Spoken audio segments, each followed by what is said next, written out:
ఇప్పుడు స్పోర్ట్స్ సెంటర్లో నేను ఉన్నాను. ఎంతో మంది స్పోర్ట్స్ ప్లేయర్స్ తమకు ఇంజురీస్ కి ట్రీట్మెంట్ తీసుకుంటున్నారు. ఇక్కడ ఒక స్పోర్ట్స్ ప్లేయర్ మనతో ఉన్నారు, బ్యాడ్మింటన్ ప్లేయర్ సమీక్ష రెడ్డి. అసలు ఏం జరిగింది, ఎలాంటి ట్రీట్మెంట్ తీసుకుంటుంది, తన్నే అడిగి తెలుసుకుందాం. హాయ్ సమీక్ష, చాలా యంగ్ గా కనిపిస్తున్నావు. బ్యాడ్మింటన్ ప్లేయర్ అంటున్నావు. ఎన్ని ఇయర్స్ నుంచి ట్రీట్మెంట్ మీన్స్ Badminton. 8 years నుంచి ఆడుతున్నాను. మీరు when you are in 8 years or Like I started from 7 years when I was 7 years old. Okay. So ఏం జరిగింది సమీక్ష నీకు? ప్రాక్టీస్ లో ACL tear అయింది. I twisted my knee. ACL tear అయిందా? Yeah. ఓకే. సో హాస్పిటల్కి వెళ్లకుండా ఇక్కడికి రావడం జరిగిందా? లేదు, ఫస్ట్ సర్జరీ చేసుకున్నాను.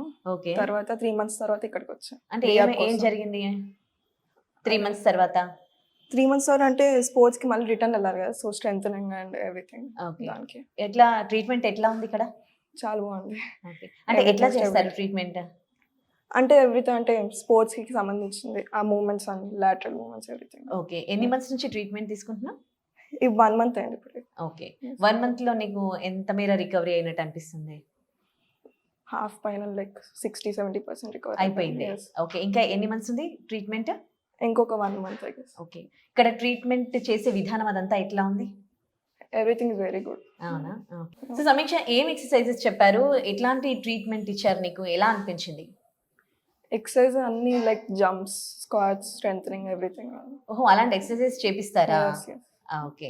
యా సమీక్ష, ఆల్రెడీ డాక్టర్ దగ్గరికి వెళ్ళి మీరు సర్జరీ చేయించుకున్నారు కదా, ఆ తర్వాత మళ్ళీ ఇక్కడికి ఎందుకు వచ్చారు? రిటర్న్ టు స్పోర్ట్స్ ఎక్సర్సైజ్ అన్ని, సో అక్కడ ఎక్కువ హెవీగా ఉండకుండా ఇక్కడ నుంచి ఫస్ట్ మెల్లగా స్టార్ట్ చేసుకుంటూ వెళ్ళామని. ఓకే. నీడ్లింగ్ అన్నీ అవుతుంది. So okay. ఎవరు సజెస్ట్ చేశారు మీకు? అంటే చాలా మంది ఫ్రెండ్స్ వెళ్ళారు, సో ఇన్స్టాలో కూడా చూసా ఓకే. మ్యామ్ గురించి, సో అందుకే వచ్చి. ఓకే.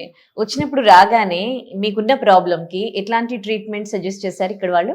అంటే స్ట్రెంథనింగ్ అన్ని చేశారు, like needling, releasing muscles everything. అప్పటికి మీరు 1 month నుంచి ట్రీట్మెంట్ తీసుకుంటున్నారు, ఇప్పటికి ఏంటి చేంజెస్ ఏమైనా వచ్చాయా? నీ ఇంకా చాలా స్ట్రాంగ్ ఉంది అనిపిస్తుంది. ఇంకా చాలా ఎక్సర్సైజ్ చేయగలుగుతున్నా, ఇప్పుడు ముందు చేయలేనివి. ఓకే. స్ట్రెంథనింగ్ వచ్చేసింది అన్నమాట. ఓకే. సో ఏంటి ఆ ఎక్సర్సైజ్ గురించి కొంచెం క్లారిటీగా బ్రీఫ్ గా చెప్తావా?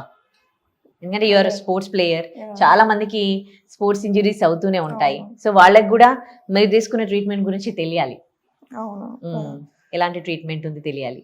సో చెప్తావా? ఫస్ట్ వచ్చినప్పుడు ఎట్లా స్టార్ట్ చేశారు, ఇప్పుడు ఏం వచ్చినప్పుడు like normal strengthening basic exercise చేసా, స్క్వాట్స్ కానీ లేకపోతే రావడం మీకు స్క్వాట్స్ అవన్నీ చేయించారా? ఓకే. Basic exercise. ఇప్పుడు కొంచెం జంపింగ్స్, బాక్స్ జంపింగ్స్, స్టెప్పర్స్ అన్ని చేస్తాం. ఇవన్నీ కూడా ఆల్రెడీ మీకు, అంటే మీరు స్పోర్ట్స్ ప్లేయర్ కదా, మీరు ఫిట్ గా ఉండడానికి రెగ్యులర్ గా చేస్తూనే ఉంటారు కదా, మీకు మీరు చేసుకుంటారు కదా, మరి అక్కడ చేసిన దానికి ఇక్కడ వీళ్ళు చేయించిన దానికి డిఫరెన్స్ ఏంటి? అంటే ఇప్పుడు అంటే సర్జరీ అయింది కదా, సో ఒకరు ఉండాలి. Correct like. ఓకే. ఓకే. వాళ్ళ గైడెన్స్ లో చేయాలి కాబట్టి. ఓకే. ఏంటి నీడ్లింగ్ అవి ఇవి అంటున్నారు, అంటే ఎట్లా చేస్తారు అవన్నీ? నీడ్లింగ్ అంటే మజిల్ రిలీజ్ చేయడానికి, muscle if it's tight release చేస్తారు. నీడ్లింగ్ చేస్తారా మీకు? And cupping? కప్పింగ్ కూడా IFT. కప్పింగ్ ఎట్లా చేస్తారు? కప్పింగ్ అంటే సక్షన్ అవుతుంది muscle. Okay. Release. Okay. So ఇప్పుడు ఎట్లా ఉంది మీరు? Very good. ఓకే. ఇంకొక కొన్ని డేస్ తీసుకుంటే సరిపోద్దా? మళ్ళీ మీరు you will be again fit for the badminton? yes, after like maybe after ma'am tells. Okay. Okay. జనరల్గా స్పోర్ట్స్ ఇంజరీస్ అయినప్పుడు ఇలాంటి ట్రీట్మెంట్ తీసుకున్నాక మళ్ళీ ఇంకోసారి ఇక్కడికి రావాల్సిన అవసరం లేదని చెప్పారా డాక్టర్స్? అంటే అప్పుడప్పుడు రావాలి, లైక్ ఓకే. ఎవ్రీథింగ్. ఇప్పుడు ఇది రికవర్ అయినా కానీ మళ్ళీ ఒకసారి వచ్చి అప్పుడప్పుడు చూపించుకుంటూ ఉండాలన్నమాట. ఓకే. So thank you.